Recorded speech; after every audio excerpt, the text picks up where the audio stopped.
adding a thumb to your list of maladies now? Yeah, I mean, it happens. It's part of my career. I've always been fighting through stuff, so it's just another day. It looked like it was bothering you on Tuesday night. What's wrong with it, and how are you playing through it? Yeah, it's heard it during West Virginia. Just jammed it pretty bad. It's been pretty swollen and stuff. So catching the ball has been sort of sensitive and stuff like that. So just been wrapping it up, playing through it. Obviously, it's not anything too serious where I'll need to sit out or do anything like that. So that's always good news. Do you get? You kind of just shrugged it off. Is that the only way you can look at dealing with the injuries that have piled up for you over the course of however many years now? Yeah, I mean, that's sort of what I've been doing. As long as it's not something too serious, if I can work through it, I'm going to work through it, especially when my team needs me, with Milan being out as well. So can't afford having other people out. So.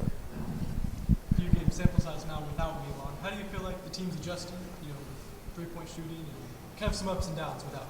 Definitely been ups and downs, just adjusting to not having one of those good shooters on the court. So learning our offense, having to play a little bit different. Obviously, Joshua stepped up huge in the last game, but obviously struggled a little bit at West Virginia with our offense. So just trying to figure it out, just trying to work through it, stay with the ball movement, and sort of work through it. You guys have gone up against a good string of rim protectors here when you think about KU, West Virginia, UCF as well. Arizona State has Quentin on the inside as one of those kids as well. What's the challenge of continually going up against these long, athletic, shot-blocking guys at the rim? Yeah, I mean, it's obviously a challenge, especially playing in the Big 12. It seems like every game you're going against one of those dudes that can protect the rim at a high level, and I think he's averaging 3 blocks a game. So just being smart when you get in there with the ball, playing off 2 feet, knowing that he's trying to go up and get it, so maybe you'll have a late drop-off or just realizing that there's going to be different reads you're going to need to make going against him. You and Keyshawn seem to kind of attack the rim in different ways where you kind of bully your way to the rim, and once you get in here, you're more receptive to contact. Keyshawn's creative and finishes with different angles. Mm-hmm. Do you feel like that maybe gives you guys an advantage because it's like 2 different types of shots that you need to block? I'd say it definitely gives us an advantage. The big doesn't know what to expect. Obviously, Keyshawn it's one of the best finishers I've ever seen for a guard around the rim, and he gets stuff to go down with both hands, just doing crazy things in the air for a long time. And obviously I'm more of a physical, just jump up, maybe create some contact and finish. So the big doesn't really know what to expect when we're both coming. How much is Kurt's ability to attack the paint with his floater added to that element of, not only what you and Keyshawn do at the rim, but what he's able to do just kind of like in a more stealthy way, I guess? Yeah, I mean, Kurt's got one of the best floaters I've ever seen, and it's such a high rate that he makes it. Every time it goes up, I think it's going in. But he's just so creative, coming off the ball screen, getting into the paint. He can make the floater going right. He can make it going left, use the backboard, not use the backboard. So he's super creative when he's in there. The floater's one thing, but to be able to keep the guy on his back when he does it, how much has that added to his game? Because that seems new this year.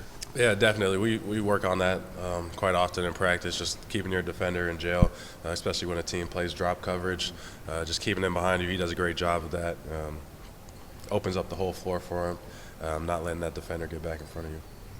You seem to be shooting from 3 with less hesitation, like you're catching it and shooting it. Am I right in that you're catching and shooting a little quicker? Yeah, I'd say definitely. Starting the year, didn't feel as confident in it. Obviously had a little bit of a slump, especially in Maui. But just realizing that I'm continuing to put the work in, is feeling more comfortable, and just shooting it with no hesitation, got a better chance to go in. Are you seeing defenses react more to that? I'd say a little bit. Definitely they were starting to sag a little bit. Now I'm shooting it a little bit more, a little bit better. So guarding it a little bit different. I know you always have faith in your teammates, but when Kurt did get here from Buffalo, did you ever expect that he'd be, scoring at this clip that he is right now? I mean, I would say I expected what he's doing because it's a whole nother level. But obviously, the first day of practice, he was one of those guys that had ultimate range, could shoot the ball very well, and just really shoot from anywhere on the court. So I knew that he was going to develop at a high rate. Obviously, last year he did well, and this year took a huge step with his scoring ability. Was his range your first impression?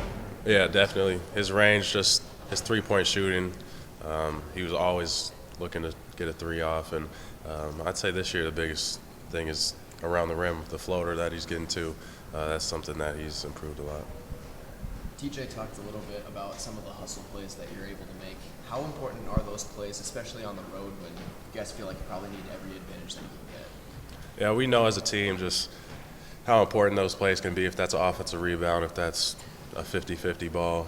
Just things like that can help your team get more confidence, get more energy, especially on the road when you're playing against the crowd and the fans getting loud and all type of stuff like that. So those things mean a lot when I do it and when everyone else does it. So I just try to take advantage of that. And talking on your shooting a little bit, obviously with a lot of the ailments that you've had to deal with this year, do you kind of have to block that out as you're working on and taking shots in game that maybe my shoulder hurts, maybe my thumb hurts, but I kind of just got to play through it? Definitely just play through it. Obviously, sometimes it does bother me. In games, there's a lot of adrenaline, so that's a good thing, and don't think about it because you're just thinking about winning the game and things like that. But when it does bother me, I just try to work through it like I normally do. But in games, don't seem to have too much of a problem. TJ mentioned that the mayor never really touted about playing time earlier in the season. Can you just give us a behind-the-scenes look at what his attitude was like in the locker room and during practice as he kind of waited for his opportunity during that month-long hiatus, I guess you could say? Yeah, he's a super positive guy. His attitude never changes from if he's playing or if he's not playing. That's something that's great about him. He's one of the funniest guys on the team, someone who just brings positive energy to everyone. And I lived with him my freshman year, obviously. Came in the same class, so we know each other super well, and I know that he's a guy that's going to come in and just, when his opportunity's there, he's going to go out and play his hardest, and we've seen that lately, and I'm super excited for him.